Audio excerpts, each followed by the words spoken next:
मिलते हैं real number से। रियल नंबर्स के पहले हमने कल नंबर सिस्टम बताया था और रियल नंबर से आज बता रहे हैं। रियल नंबर को भी हमने कल डिफाइन किया था, बस आज फिर से एक बार रिवीजन। रियल नंबर में सबसे ज़्यादा इंपॉर्टेंट क्या है? एक तो ये नेचुरल नंबर, फिर होल नंबर और फिर इंटीजर। इंटीजर जो है आपके दो भागों में बटा होता है, एक रीजनल में और एक इरीजनल में, है ना। यहाँ तक हमने बताया था।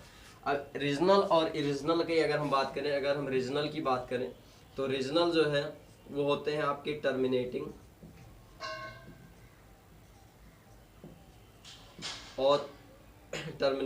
और नॉन रिपीटिंग। जो रीजनल होते हैं वो आपके टर्मिनेटिंग होते हैं और नॉन रिपीटिंग होते हैं। जो इरीजनल होते हैं वो आपके नॉन टर्मिनेटिंग होते हैं और रिपीटिंग होते हैं। यहाँ पर बात ये आती है कि अगर टर्मिनल है और नॉन रिपीटिंग है तो इनकी पहचान कैसे करेंगे। अधिकतर ये फंक्शन, ये जो है वर्ड्स जो लिखे रहते हैं, संख्याएं जो लिखी रहती हैं वो पी बाई क्यू के रूप में लिखी रहती हैं, और जहाँ हम कह देते हैं कि क्यू का मान जो है वो 0 नहीं है। ये संख्याएं जो है हमेशा रूट में लिखी रहती हैं, √3, √5 समथिंग, और इसे हम कह देते हैं कभी कभी से लिख देते हैं जैसे ये संख्याएं जो कभी खत्म ना हो, यानी रिपीट कर रही हो, बार बार आ रही हो, है ना। ऐसी संख्याएं हम इसमें इरेजनल में लेते हैं, और ऐसी संख्याएं जो पी बाई क्यू के रूप में लिखी हो इसे हम टर्मिनेटिंग या रीजनल नंबर्स बोल देते हैं। अब रीजनल नंबर्स का मतलब ये है, थोड़ा सा कहीं कंफ्यूज हो रहे हैं हम, यहाँ कंफ्यूज हो रहे हैं, सही। अब यहाँ पर जैसे 4 हुआ, ये 5 हुआ, ये 9 हुआ, ये 10 हुआ, ये 10/3 हुआ, ये सब क्या है? ये रीजनल नंबर है, ठीक है ना। रीजनल नंबर्स हैं सारे, यानी परिमेय संख्या है, हिंदी में परिमेय संख्या यानी रीजनल नंबर्स हैं, ठीक है। अब उसके बाद हम चलते हैं कि अगर हमें पहचानना हो टर्मिनेटिंग नॉन टर्मिनेटिंग की, तो हम पहचान कैसे करेंगे। जैसे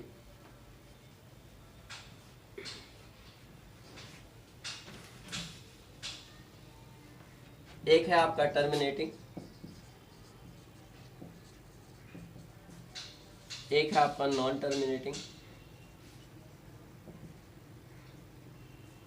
अगर हम टर्मिनेटिंग की बात करें तो हमने बताया था कि वे नंबर्स जिनके डिनोमिनेटर में, ये आपका नॉमिनेटर है, ये आपका डिनोमिनेटर, जिनके डिनोमिनेटर में 2 दिया हो, 5 दिया हो, 2n, 5n दिया हो, इन तीनों में से कोई एक दिया हो, ऐसे फंक्शन जो हैं वो टर्मिनेटिंग कहलाते हैं, और बाकी सारे नॉन टर्मिनेटिंग होते हैं, ठीक है ना। एक ऐसे फंक्शन जिसमें 2 दिया हो, 2n दिया हो और 2 की पावर n दिया हो, 5 की पावर n दिया हो, 2 की पावर n, 5 की पावर n दोनों दिया हो, तो ऐसे फंक्शन टर्मिनेटिंग कहलाते हैं। बाकी बचे हुए सारे फंक्शन जो हैं वो नॉन टर्मिनेटिंग होते हैं। अब इसे हमें प्रूफ करना है, प्रूफ या हमें पहचानना है। जैसे मान लेते हैं लिखा है 36/49, 49 को अभी पहले ना लो, 40 को ले लो, ये लिखा हुआ। हमें क्या करना पड़ता है? सबसे पहले हमें फैक्टराइजेशन करना पड़ता है 36 का, यानी 2 से कट जाए, ये आपका हो जाएगा 9, ये आपका हो जाएगा 3, ये आपका हो जाएगा 1। 40 का फैक्टराइजेशन करना पड़ता है 2 से, 10 से, 5 से, 1 से। यहाँ पर हम देखते हैं तो 36 को हम लिख सकते हैं 2 × 2 × 3 × 3, और 40 को हम लिख सकते हैं 2 × 2 × 2 × 5। देखेंगे तो ये सभी कट जा रहा है, यानी बच क्या रहा है? 3 त्रिक का 9/2 और 5, 2 की पावर 1 है, 5 की पावर 1 है, तो ऐसी कंडीशन में हम देख रहे हैं ये 2 और 5 आ रहा है, तो हाँ यहाँ देख रहे हैं 2 की पावर 1 है, n मतलब 1, 5 की पावर n है, n मतलब 1। तो ऐसी कंडीशन में हम इसे कह सकते हैं कि ये जो है वो टर्मिनेटिंग है। समझ में आया? ये जो है वो टर्मिनेटिंग है, क्लियर है ना। अगर ये 2 की पावर 1, 5 की, अच्छा ये कब आया? ये डायरेक्ट भी आप नहीं लिख सकते, जैसे आपका लिखा हुआ 3 × 6। अब आप इसमें देखिए 3 लिखा हुआ है, 2 × 3 लिखा है, यहाँ तो 3 है, तो इसे नॉन टर्मिनेटिंग नहीं लिख सकते हैं। सबसे पहले इन्हें काटना पड़ेगा, काटने के बाद जो बचेगा उन्हें हम देखते हैं कि 2 की पावर n में है, बिल्कुल है, तो हम इसे लिख देते हैं कि ये टर्मिनेटिंग है ना। टर्मिनेटिंग की हिंदी होती है शांत दशमलव प्रसार, ठीक है ना। ये शांत है, शांत इसलिए है क्योंकि कट जा रहा है, ठीक है, इसीलिए हम इसे टर्मिनेटिंग बोलते हैं। कोई ऐसा वर्ड जैसे 1/3 लिखा है, नहीं कट रहा है, 3 लिखा है, 2 नहीं, ना तो 2 है ना तो 5 है, ना 2 5 दोनों है, तो ये आपका जो है वो नॉन टर्मिनेटिंग है। अब तो पहचान लोगे, क्लियर है ना। आगे चलते हैं, चलिए अब उसके बाद आप चलेंगे आगे।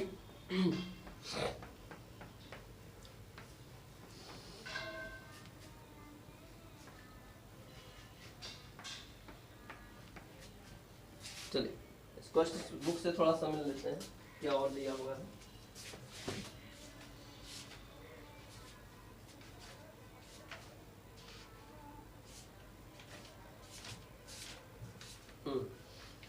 चलिए एक क्वेश्चन ज्यादा आता है, कहता है कि जो है चेंज कीजिए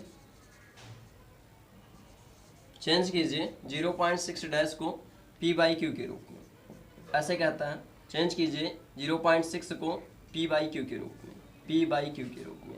ये 0.6 डैश लिखा है, इसे p/q के रूप में हमें चेंज करना है। तो सबसे पहले हम तुरंत लेट मान लेते हैं, कहते हैं लेट जो x है वो 0.6 डैश लिखा हुआ, ध्यान समझिएगा, यही प्रोसेस एक ही है। Let x equal to 0.6 dash, इसका मतलब ये है कि जो x का मान है वो 0.6 के बाद ऐसे डॉट डॉट ऐसे लगा है, ये लिखा हुआ है। अब हमें इसे इस वाले को जो है नीचे लाना है, डॉट डॉट को हटाना है। इसके लिए हम क्या कर सकते हैं, सबसे पहले इस पूरे इक्वेशन को हम 1 मान लें और लिखें इक्वेशन 1 मल्टीप्लाई बाई 10।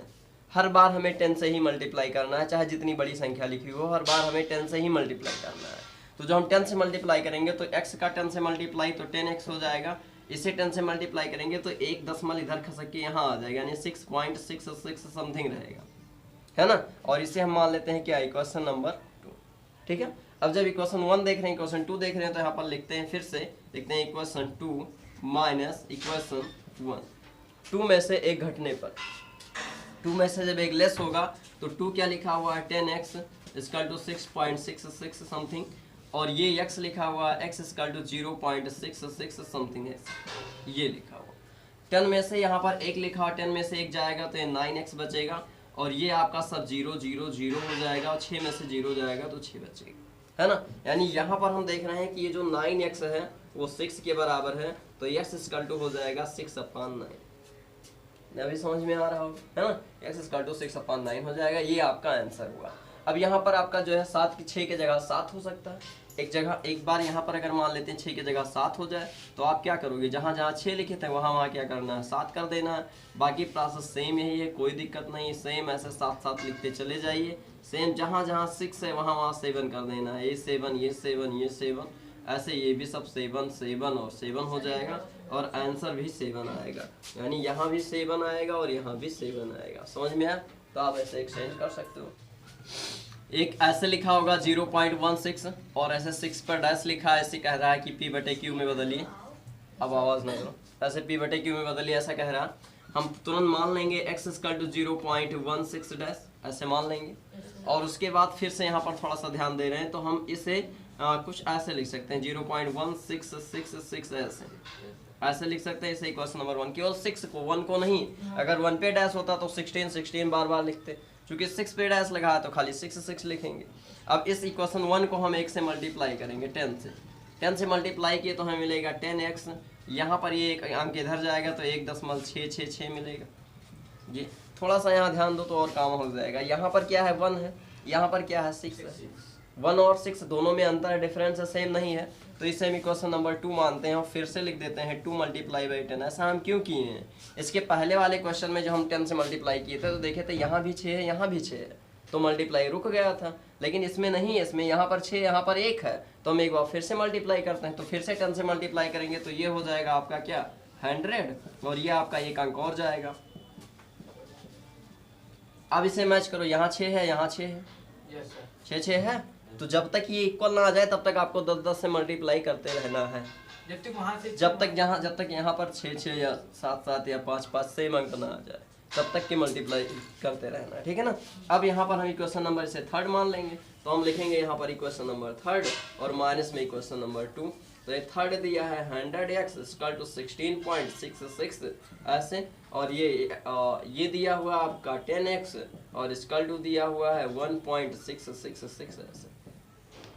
ये माइनस ये कटेगा तो बचेगा 90x, और ये आपका हो जाएगा कितना, 16 में से 1 गया तो 15, ठीक है ना। और बाकी 6 में 6 गया, सब जीरो, ये सब जीरो ही आएगा, सब जीरो आएगा। अब ये आपका हो जाएगा 90x इक्वल टू 100 यानी 50, और ये हो जाएगा x इक्वल टू आपका 15/9।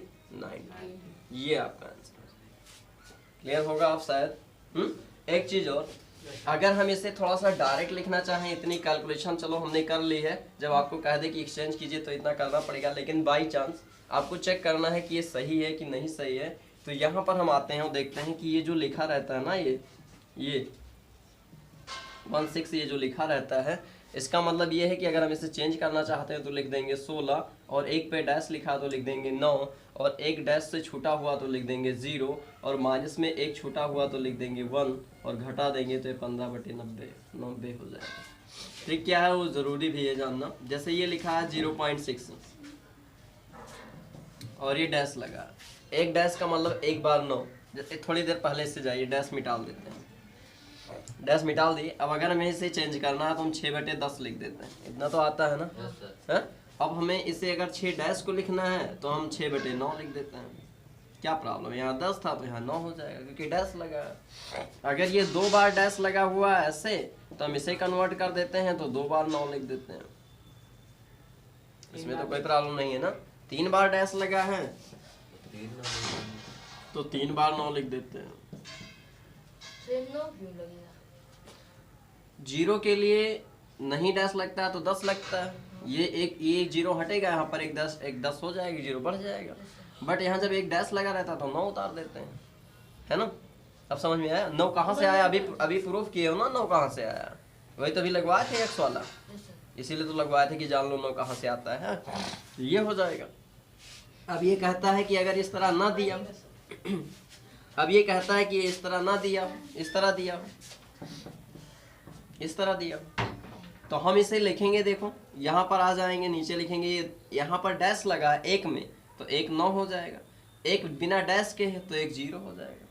ऊपर ये जो 12 है पूरा लिख देंगे, बट इसमें जो है डैश नहीं लगा है तो इसे घटा देंगे, आंसर हो गया। ठीक है ना।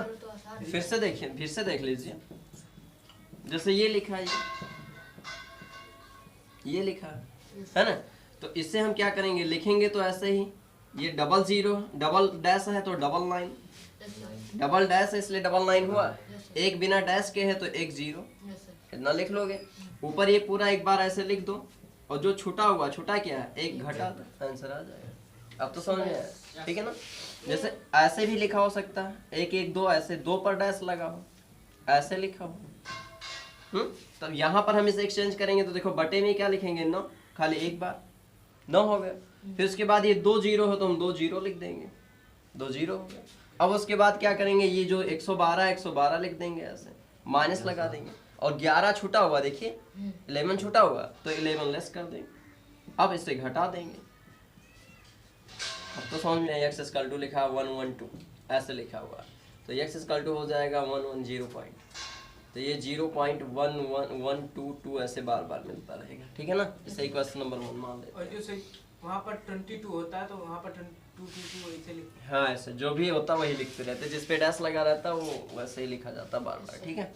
अब यहाँ पर ये 1 है, अब 1 से हमें मल्टीप्लाई करना। वैसे तो एक रूल है कि हम 10 से जब तक मल्टीप्लाई करेंगे जब तक कि दोनों अंक जो आने वाले हैं इक्वल ना आ जाए, बट यहाँ ऐसे 10 से मल्टीप्लाई करेंगे तो एक एक अंक खिसकेगा, थोड़ा टाइम लगेगा, है ना। तो हम इसलिए इसे थोड़ा सा डायरेक्ट मल्टीप्लाई करते हैं, और डायरेक्ट हम 100 से मल्टीप्लाई करते हैं, ठीक है, 100 से। क्योंकि हम 10 से करते तब भी सही था, ऐसा बात नहीं कि 10 से सही नहीं है, बस 2-4 स्टेप और ज़्यादा करना पड़ता है। हम डायरेक्ट 100 से कर दिए हैं, 1 स्टेप 2 स्टेप कम हो जाएगा, है ना। अब देखते हैं, 100 से मल्टीप्लाई किए तो ये हो जाएगा आपका 10x, ये 2 अंक खिसकेगा तो 11.2 और 2 हो जाएगा। इसे क्वेश्चन नंबर 2 मान लें, ठीक है ना। अब उसके बाद ये क्या कह रहा है, क्वेश्चन नंबर जो 2 है, ध्यान देना, यहाँ पर क्या है 1, यहाँ पर क्या है 2, इक्वल नहीं है, दिख रहा है ना। तो इक्वल नहीं है तो एक बार हम फिर से क्या करते हैं, 10 से फिर मल्टीप्लाई, जब तक इक्वल ना हो जाए। अब जब 10 से मल्टीप्लाई किए तो ये आपका हो जाएगा क्या 100x, 1000x, तो ये आपका हो जाएगा क्या, ये 1 दशमलव खिसकेगा तो 112.222। अब तो समझ में आया। जब तक मल्टीप्लाई करना है, जब तक ये दोनों इक्वल ना आ जाए, इससे कोई मतलब नहीं है, पीछे जो गया वो जाने दो, लास्ट वाले 2 जो है वो इक्वल आने चाहिए, ऐसा ही कह रहा है, तो इक्वल आ रहे हैं, दिख भी रहा है कि इक्वल है। अब उसके बाद अगर ये इक्वल है तो हम फिर से लिखते हैं इक्वेशन थर्ड माइनस में इक्वेशन सेकेंड। तो थर्ड यानी 1000 और ये ऐसे लिख लेंगे 112 और उसके बाद ये सेकेंड वाला लिख लेंगे यानी 100 और ऐसे लिख लेंगे 1 यहाँ पर 11 लिख दें 11 और माइनस में ऐसे 2 है ना। अब लेस करेंगे, इसमें से इसको लेस कीजिए तो कितना बचेगा 0 0 यानी 9 और 0 0 ये तो बचेगा हाँ, ये x बचेगा और ये आपका क्या हो जाएगा, ये सब इधर 0 0 हो जाएगा, 2 में से 1 गया तो 1, 1 में से 1 गया तो 0 और 1 यही बचा। अब ये कुल मिलाकर क्या बच रहा है 900x = 101, तो x = 101/900। देखिए 900 आपका आया।